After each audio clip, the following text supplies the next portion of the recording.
Today, we are diving deep into a multi-billion-dollar criminal empire that has literally turned parts of Southeast Asia into the world's capital for cybercrime. We're going to find out how a tourist paradise became a digital hellscape and, more importantly, what that means for all of us. Okay, let's start with a number. $12.5 billion. Just let that sink in for a second. That's the estimated yearly revenue from scam operations, and that's just in Cambodia. I mean, to put that into perspective, this one criminal industry is pulling in more than half of the country's entire official GDP. Can you imagine a shadow economy so huge that is actually competing with the legitimate one? That's the insane scale we're talking about here. So the big question is, how on earth did this happen? How did a place that was famous for its beautiful beaches and chill tourist vibe, a city like Sihanoukville, completely transform into the heart of a global humanitarian crisis? That's what we're going to unpack. And honestly, the answer is a pretty big warning for everyone. Our whole story really starts in Sihanoukville, a city that went from being this picture-perfect seaside dream to what many people now call a living nightmare. You see, Sihanoukville's fate was tied to this massive economic boom, this golden age of casinos that was bankrolled by foreign investment. It promised so much prosperity, but as we're about to see, the whole thing was basically a house of cards. This timeline really shows you the city's crazy identity crisis. Back in the 50s and 60s, it was this exclusive resort town. By the 90s, it was a go-to spot for backpackers. Then, from 2013 to 2019, it just exploded into a casino boom town. And now, since 2020, well, it's become what it is today, a global hub for cybercrime. So, what lit the fuse on this boom? A huge flood of Chinese money came in as part of the Belt and Road Initiative. Investment just poured into the city, and almost overnight, Sihanoukville became a city of cranes, casinos, and condos. By 2019, the place was so transformed that over 90% of the businesses were owned by Chinese investors. And then, just like that, the bubble burst. In August 2019, Cambodia banned online gambling, mostly because of pressure from Beijing. Hundreds of thousands of Chinese workers just packed up and left. The money vanished, and all the construction just stopped dead, leaving over 1,000 of these skeletal, unfinished ghost buildings all over the city's skyline. But here's the thing. Those ghost buildings didn't stay empty. They got a new purpose. Criminal syndicates looked at them and saw the perfect setup for a new and honestly much more evil industry. This was the moment the cybercrime compound was born. And the human cost of this industry is just staggering. The UN thinks that at least 220,000 people are being held against their will, forced to work in these scam centers in Cambodia and Myanmar alone. What happens inside these compounds? It's a modern kind of slavery.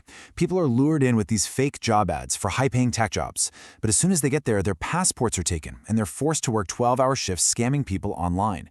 If they don't hit their quotas, they're beaten, electrocuted, tortured. Victims have even been sold from one gang to another on apps like Telegram. Now, this entire criminal enterprise is basically supercharged by technology. So let's take a look at the high-tech tools that are making these scams so incredibly effective. One of the key weapons they have is the deepfake. We're talking about AI-generated videos and images that let scammers convincingly pretend to be anyone, a love interest, a government official, even a family member who's in trouble. Just imagine getting a video call from someone you love begging you for money, and it's not even them. And the scale of this is it's breathtaking. AI isn't just for videos. They use it to clone voices from just a tiny audio clip. It's used to create completely fake online identities, profiles that look and sound completely real. And it automates conversations, which means a single scammer can be targeting thousands of people all at once. So here's a quick look at their high-tech toolbox. They use generative AI to create those fake videos for things like romance scams. They use large language models, chatbots, to run thousands of conversations in different languages. They use crypto, especially Tether, to launder billions of dollars completely outside of the normal banking system. And they have AI-powered botnets that are constantly searching for millions of new victims. It's a full-on criminal tech company. So you have to be asking yourself, how can an industry this big operate right out in the open? Well, according to a lot of reports, the answer seems to be a deep web of high-level corruption and political protection. Reports, and even U.S. government indictments, have started to connect some of Cambodia's most powerful business figures to these scam operations. We're talking about people like Chen Zi, the chairman of the Giant Prince Group, who was also an official advisor to both the former and the current prime ministers. Or Hun Tal, the former prime minister's own nephew, whose company has been sanctioned by the U.S. for its alleged role in money laundering. A report from the Humanity Research Consultancy really puts it bluntly.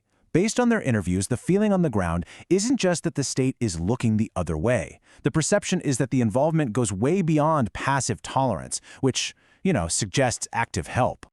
And now, the consequences are spilling across borders. This has stopped being just a criminal problem and is escalating into a full-blown geopolitical crisis. This is where crime actually becomes war.